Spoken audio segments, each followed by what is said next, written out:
उज्जैन की करेंगे, जहां उज्जैन के दौरे पर हैं सीएम डॉक्टर मोहन यादव। उज्जैन का मिथक आज वो तोड़ सकते हैं। जी हां, सालों से जो मिथक चला आ रहा है, माना ये जा रहा है कि सीएम मोहन यादव आज ये मिथक तोड़ देंगे, क्योंकि वो आज रात उज्जैन में ही गुजारने जा रही हैं।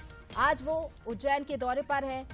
ऐसी चर्चाएं हैं कि ये जो मिथक है वो आज तक कोई भी नहीं तोड़ पाया, क्योंकि कोई भी सीएम मध्य प्रदेश का आज तक धर्मनगरी उज्जैन में नहीं रात बिताया, और ऐसे में उज्जैन में कोई दूसरा राजा कहा जाता है कि रात नहीं गुजारता। लेकिन ये जो मिथक सालों से चला आ रहा है, क्या आज मोहन यादव ये मिथक तोड़ेंगे? देखिए मिथक क्या है, ग्राफिक्स के जरिए जरा आप समझ लीजिए। कहा जाता है कि मध्य प्रदेश में अभी तक कोई भी सीएम धर्मनगरी उज्जैन में रात गुजारने के लिए नहीं रुका है, लेकिन मोहन यादव जिस तरीके से उनका ये गृहनगर है, कहा जा रहा है कि आज वो यहाँ पर रात गुजारेंगे। लेकिन कहा जाता है कि अगर कोई भी सीएम यहाँ पर रात गुजारता है तो वो सत्ता पर काबिज नहीं हो पाता है, यानी कि उसकी कुर्सी चली जाती है। लेकिन देखिए, हमने इस तरीके के उदाहरण पहले भी देखे। उत्तर प्रदेश में हमने देखा था योगी आदित्यनाथ, उन्होंने नोएडा का मिथक तोड़ा था 37 साल बाद, और मिथक तोड़कर एक इतिहास रच दिया था। तो क्या मध्य प्रदेश में मोहन यादव एक इतिहास रचेंगे, ये मिथक तोड़ेंगे?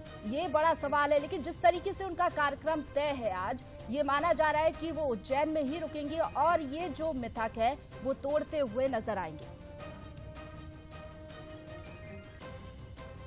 तो देखिए, महाकालेश्वर की नगरी में कोई भी जो राजा यानी कि मुख्यमंत्री है वो रात नहीं गुजारता, और कहा जाता है कि जिस तरीके से बाबा महाकालेश्वर, उनको वो राजा कहा जाता है, धर्मनगरी के वो राजा हैं, और जिस तरीके से कहा जाता है कि उज्जैन में कोई भी सीएम वहां पर रात नहीं गुजारता। कई सालों से ये जो मिथक है वो चला आ रहा है, लेकिन आज ये मिथक टूटने जा रहा है, क्योंकि मोहन यादव आज उज्जैन के दौरे पर हैं और वो रात्रि विश्राम अपने गृहनगर में ही करेंगे, क्योंकि आज उज्जैन का उनका कार्यक्रम है, वहां पर वो रुकेंगे, और ऐसे में आज ये मिथक टूटता हुआ नजर आएगा।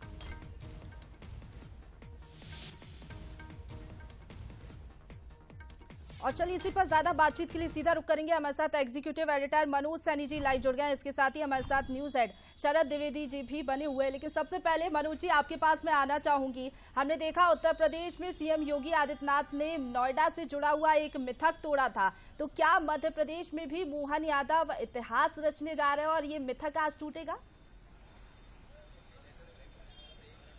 देखिए, दो अलग अलग तरह की बात है। पहले तस्वीरें जरा देख लीजिएगा कि उज्जैन है और उज्जैन में उत्साह का वातावरण है। आप तस्वीरें देखिएगा, जहां भी आप नजरें दौड़ाएंगे मोहन यादव की तस्वीरें नजर आएंगी, क्योंकि वो इस नगर में पले हैं, बड़े हैं और एक सेवक के रूप में काम करते रहे। और आप इधर भी आप देखेंगे, आप देखिए पटे पड़े हैं इस समय, पूरा शहर होर्डिंग, पोस्टर, बैनर से पटा पड़ा है। स्वागत की तैयारियां, हर घर के सामने एक नया होर्डिंग मिल जाएगा, आपको नया कटआउट मिल जाएगा, और मोहन यादव के बड़े बड़े कटआउट यहां दिखाई देते हैं।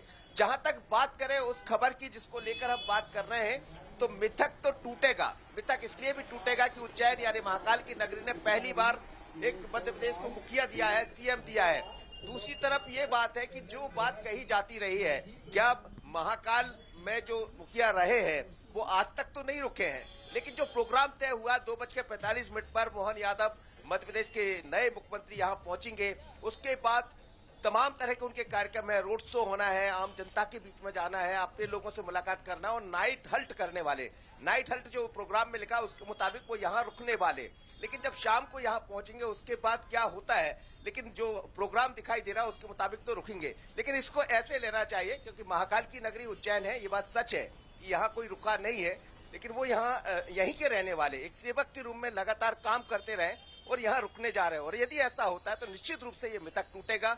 योगी के बाद दूसरे मुख्यमंत्री होंगे डॉक्टर मोहन यादव, जो इस मिथक को तोड़ेंगे। लेकिन ऐसा नहीं है कि महाकाल के कारण मिथक टूटेगा, महाकाल के सेवक के रूप में वो यहाँ रुकेंगे, जैसा पंडितों से भी बात हुई है, और यहाँ रुकते हुए दिखाई देंगे। गजब का उत्साह है, आप देखिए कितने लोग लगे हुए सुबह से यहाँ तैयारियों में। जिस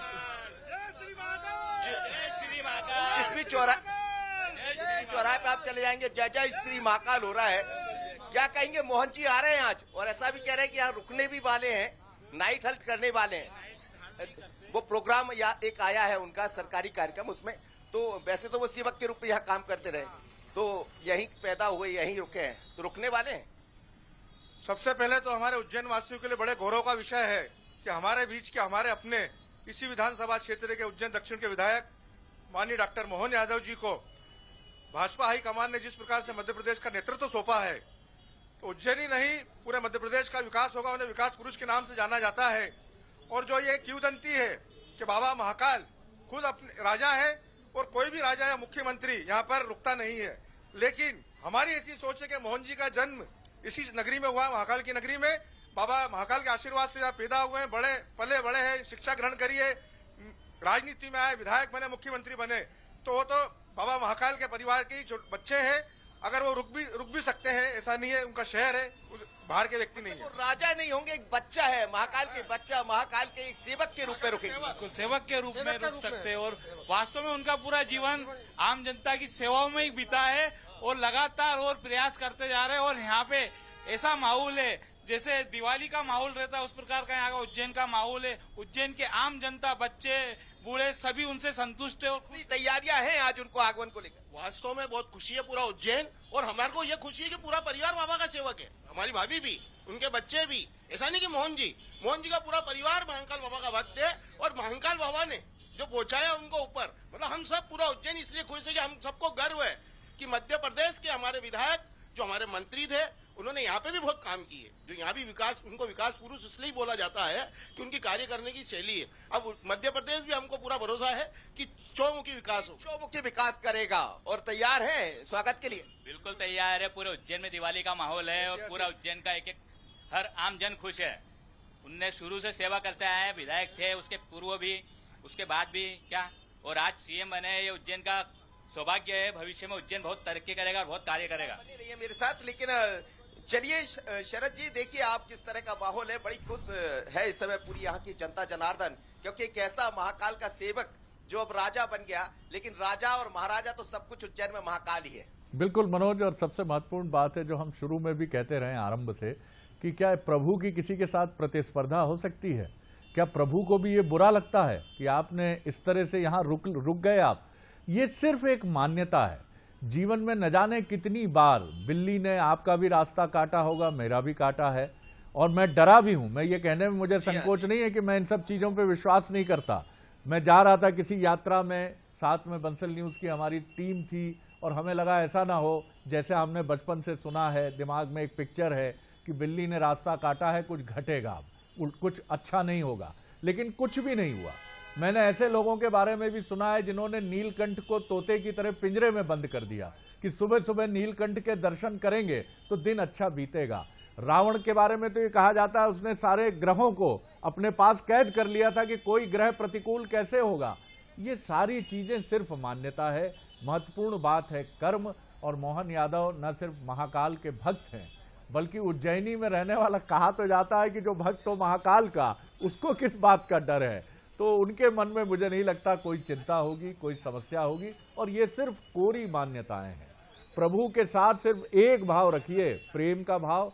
जनता जो दायित्व आपको मिला है, समर्पण का भाव, उस भाव को रखकर आगे बढ़िए। प्रभु सिर्फ भाव के भूखे हैं। छल कपट छल छिद्र मोहि नहीं भावा। सरलता से जो मेरा हुआ मैं उसका हो गया। जी, प्रशंसा। बिल्कुल। लेकिन शरद जी, जिस तरीके से आपने कहा, ये बात सही कही आपने कि भगवान का किससे बैर हो सकता है। लेकिन अभी तक जिस तरीके से हम देखते आए, ये जो मिथक है कई सालों से बना हुआ है, तो आखिरकार इसको भी जरा समझने की कोशिश। सम्मान का भाव था प्रशंसा, सिर्फ सम्मान का भाव था कि चूंकि उज्जैन में जैसे पूरे देश में और शायद पूरे विश्व में भगवान राम राजा के रूप में सिर्फ ओरछा में है, सिर्फ राजा राम के रूप में मैं कह रहा हूं। वो प्रजावत्सल राम के रूप में अयोध्या में है, लेकिन उनका राजा का रूप सिर्फ ओरछा में है। तो राजा का ही रूप महाकाल का उज्जैन में है। मैं बहुत विद्वता से नहीं टिप्पणी कर पाऊंगा, लेकिन मुझे लगता है काशी में भी वो राजा के तौर पे, काशी नरेश के तौर पर इस तरह से देखे जाते हैं, ये विद्वान पंडित जाने। लेकिन उज्जैन में वो राजा हैं, तो राजा उनकी सवारी निकलती है, बाकी सब उनकी प्रजा है। तो इसलिए ये सम्मान का सिर्फ एक भाव था और उसीलिए इसकी मान्यता का पालन था। ना कोई मुख्यमंत्री इसके पहले का डरा। एक मान्यता बन जाती है, लोग उसको फॉलो करते हैं। जी चलिए, फिलहाल आपका बहुत शुक्रिया शरद जी हमारे साथ जुड़ने के लिए और बातचीत के लिए। तो चलिए, अब ये मिथक टूटेगा या नहीं, हालांकि ये तो देखना होगा, क्योंकि जिस तरीके से सीएम मोहन यादव आज उज्जैन में ही रुकने जा रहे हैं, क्योंकि उज्जैन के वो बेटे हैं, जिस तरीके से यहाँ की जनता का कहना है, लेकिन सभी की अपनी अपनी मान्यताएं होती है, उसी तरीके से ये भी एक मान्यता। लेकिन आज सभी की नजरें जो है इसी पर टिकी रहेगी जब मोहन यादव रात्रि विश्राम उज्जैन में करेंगे।